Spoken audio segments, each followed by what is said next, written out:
आप सभी को नमस्कार। मैं क्लेरिफाई से प्रीति रजक और आज हम बात करने वाले एक ऐसे खूनी दरिंदे शासक लुटेरे के बारे में कि जिसकी मौत के बाद उसे कब्र तक नसीब नहीं हो तथा जिसकी मौत का रहस्य कोई भी नहीं जानता कि मरने के बाद उसकी बॉडी कहाँ गई, कहाँ है तथा किस हाल में। इसके बारे में आज तक कोई सुलझा नहीं पाया। हम बात कर रहे हैं चंगेज़ खान के बारे में तथा जिसने अपने शासन में बहुत लोगों की खून की नदियाँ बहाई तथा बहुत लोगों की जान ली तथा अपने साम्राज्य से पूरे विश्व में आधे से ज़्यादा विश्व में राज किया। लेकिन जब वो मरा तो उसकी मौत के बारे का रहस्य किसी को भी नहीं पता। तो आज हम इसी स्टोरी के बारे में बात करेंगे और इसे क्लेरिफाई करने की कोशिश करेंगे। चंगेज़ खान को मुगलों में चंगेज़ी खान के नाम से भी जाना जाता था। ऐसा माना जाता है कि चंगेज़ खान का जन्म 1162 सन में आधुनिक काल मंगोलियों के उत्तरी भाग में अन्नोन नदी के पास हुआ था। चंगेज़ खान मुगली साम्राज्य का शासक था जिसने मुगल साम्राज्य को आगे बढ़ाने में बहुत अहम भूमिका निभाई थी। ऐसा माना जाता है कि चंगेज़ खान पहले बौद्ध धर्म का अनुयायी था और बाद में वह मुस्लिम धर्म में कन्वर्ट हो गया तथा इसकी पुष्टि अभी नहीं की गई है। चंगेज़ खान एक क्रूर लुटेरा और जिसने इतने लोगों की जान ली जिसका हिसाब लगाना भी मुमकिन नहीं है अतः कई लोगों के हत्यारा और बहुत ही क्रूर खोकार शासक था अतः ये अपने शासक काल का बहुत ही क्रूर और हत्यारा और दरिंदा शासक रहा है जिसका वास्तविक नाम तेमुजीन था जिसे बाद में बदलकर चंगेज़ खान कर दिया गया था। चंगेज़ खान की मृत्यु कैसे हुई तथा इसे किसने मारा और इसकी कब्र कहाँ है, ये आज भी एक रहस्य बना हुआ है। लाखों लोगों ने इसके रहस्य को जानने की कोशिश की फिर भी इसके बारे में कुछ पता नहीं लगा है। लेकिन ऐसा माना जाता है कि चंगेज़ खान की मृत्यु 18 अगस्त 1227 ईस्वी में हुई थी। चंगेज़ खान तेंगरी धर्म का भक्त था तथा वह अपने शासनकाल में अपनी शक्ति और अपनी क्रूरता और दरिंदगी और अपने साम्राज्य को आगे बढ़ाने के लिए प्रसिद्ध था। ऐसा माना जाता है और बताया जाता है कि चंगेज़ खान के पिता का नाम येसुजेई था जो कियात कबीले के मुखिया थे। चंगेज़ खान का जब जन्म हुआ था तो उसके सीधे हाथ की हथेली में एक खूनी धब्बा था क्योंकि वह अपने जन्म में पैदा होते समय अपने हाथ में खूनी धब्बा लेकर पैदा हुआ था। चंगेज़ खान के परिवार में 3 सगे भाई, 1 सगी बहन और 2 सौतेले भाई भी थे साथ में, जिनके साथ चंगेज़ खान का बचपन बीता। मंगोलियाई शासक चंगेज़ खान का जीवन बहुत ही भयानक रक्तपात, नरसंहार और क्रूरता, लूटपाट और दरिंदगी और कई हत्याओं से भरा हुआ था तथा यह अपने कबीले का सबसे प्रसिद्ध शासक था तथा जिसने अपने मुगलिय साम्राज्य को बहुत समय तक बढ़ाए रखा तथा उसने बहुत ही ज़्यादा उसको प्रसिद्धि दिलाई थी। चंगेज़ खान का शासनकाल प्रशांत महासागर से लेकर यूरोप और एशियाई महाद्वीपों तक फैला हुआ था। चंगेज़ खान को अब तक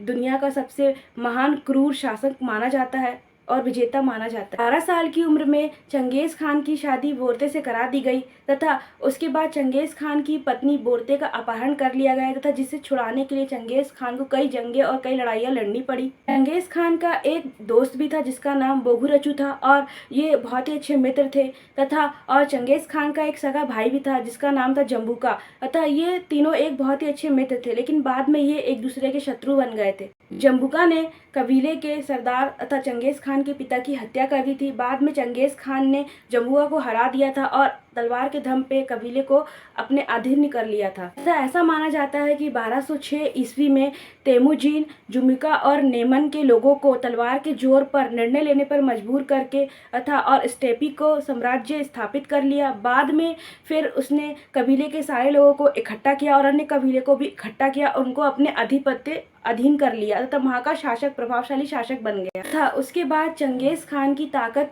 और उसके प्रभाव को देखकर मंगोलियों के सरदारों ने और अन्य मंगोलियों के सरदारों ने चंगेज़ खान से डरकर चंगेज़ खान को मंगोलियों का शासक घोषित कर दिया। उसके बाद चंगेज़ खान का साम्राज्य मंगोलियों पर हो गया और चंगेज़ खान ने मंगोलियों को बहुत आगे तक बढ़ाया। मंगोलियों का शासक बनने के बाद चंगेज़ खान के मन में पूरे विश्व में विजय करने की क्रूर इच्छा जागृत हुई तथा जैसी ही इच्छा उत्पन्न हुई उसके बाद उसने मुगलों से लेकर यूरोप से लेकर मुगलों से लेकर और एशिया के सभी भागों में आधे से ज़्यादा भागों में आक्रमण किए और वहाँ पे विजय प्राप्त करी और वहाँ पे अपना साम्राज्य स्थापित कर लिया। इसके बाद चंगेज़ खान ने अन्य मुगलिय इलाकों को और मुगलिय कबीलों को इकट्ठा किया और उन पर राज किया। उसके बाद उसने चीन, रूस, कोरिया और भारत के कुछ हिस्सों में तथा साथ ही उसने जिसमें चीन, कोरिया, रूस, पूर्वी यूरोप, भारत के कुछ हिस्से और दक्षिण पूर्वी एशियाई देश भी थे तथा साथ ही चंगेज़ खान ने अपने अभियान चलाकर ईरान,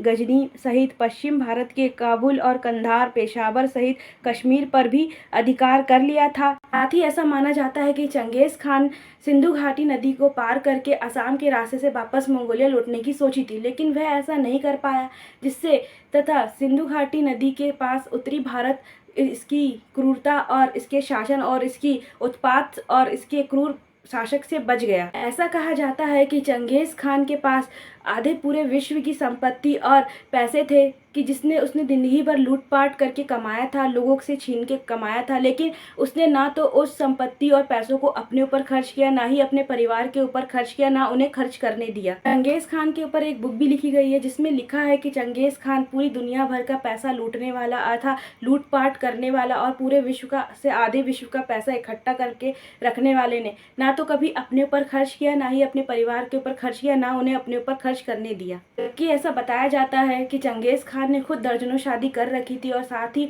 उसके बेटों की तादाद 200 से भी अधिक थी। आगे उनके बेटों ने भी राज किया और विशाल हरम भी रखा, जिससे कई तादाद में बेटे पैदा भी हुए जिन्होंने कई सालों तक राज किया। ऐसा माना जाता है कि 1227 ईस्वी में जब चंगेज़ खान की मृत्यु हुई तो उसकी उम्र 65 वर्ष की थी, लेकिन इसके मरने के बाद इसकी बॉडी कहाँ गई तथा इसकी कब्र कहाँ है तथा इसे कहाँ रखा गया, दफनाया गया, इसके बारे में किसी को भी नहीं पता। इतना क्रूर शासक जिसने कई लोगों को अपनी सत्ता के दम पर मौत के घाट उतारा, खूनी खेल खेला और लोगों से इतनी लूटपाट की, दरिंदगी की तथा उसका अंत ऐसा हुआ जिसके बारे में किसी को भी नहीं पता चला। तथा ऐसा माना जाता है कि चंगेज़ खान खुद ही नहीं चाहता था कि उसके मरने के बाद उसकी कब्र का पता किसी को भी चले या उसकी मौत का पता किसी को भी चले, तो उसकी इच्छा थी कि उसे मरने के बाद ऐसे अज्ञात स्थान पर दफना दिया जाए जिससे किसी को भी इसके बारे में पता ना चले। तो वैसा ही हुआ, आज तक किसी को भी इसके मृत्यु के बारे में और इसकी कब्र के बारे में किसी को भी नहीं पता। सिर्फ इतना माना जाता है कि 1227 में चंगेज़ खान की मृत्यु हो गई थी, लेकिन उसकी कब्र कहाँ पे बनी है तथा इसकी बॉडी कहाँ दफनाई गई, इसके बारे में ये एक रहस्य बना हुआ है और जो आज भी इतिहास के पन्नों में एक रहस्य बनकर रह गया है। कई लोगों ने इसके बारे में पता लगाने की कोशिश की, लेकिन वो भी असफल रहे और आज तक ये रहस्य किसी के सामने खुला नहीं है। चंगेज़ खान की मृत्यु का रहस्य तो आज तक पता नहीं चला कि उसकी कब्र कहाँ बनी अथवा उसकी मृत्यु कैसे हुई, लेकिन स्पष्टीकरण में एक बात सामने आई कि चंगेज़ खान मुगलों का शासक होते हुए भी बौद्ध धर्म का अनुयायी था, लेकिन उसने अपनी सत्ता के दम पे लोगों के साथ बहुत ही क्रूरता और खुंखार बना रहा था। उसने कई लोगों को मौत के घाट उतार दिया और बहुत ही ज़्यादा लूटपाट की, लेकिन साथ ही उसने कई देशों की आबादी को भी कम कर दिया। और तो और एक बात और सामने आई है कि मुसलमानों के लिए तो चंगेज़ खान अल्लाह का कहर बन के बरसा था। उसने 4 करोड़ लोगों को मौत के घाट उतार दिया था। और एक बात और सामने आई है कि बाद में उसने इस्लाम धर्म अपना लिया था, जिसके बाद मुगलों के नाम से जाने जाने लगे, लेकिन ये बात अभी तक स्पष्ट नहीं हो पाई है। लेकिन एक बात और सामने पता चलती है कि इतना क्रूर शासक जिसने कई लोगों को मौत के घाट उतारा और बहुत बुरी मौत की सजा दी और उन पर लाश किया और लूटपाट किया और क्रूरता भरा व्यवहार किया, और उसका अंत इतना बुरा हुआ था, उसके अंत ऐसा हुआ कि उसके बारे में आज तक कोई नहीं जानता कि उसकी मौत कैसे हुई, कहाँ हुई, उसकी कब्र कहाँ है, इसके बारे में आज तक किसी को नहीं पता चला। अगर आपको हमारी जानकारी अच्छी लगी हो तो प्लीज़ हमारे चैनल को सब्सक्राइब कीजिए। जब तक के लिए जय हिंद, जय भारत।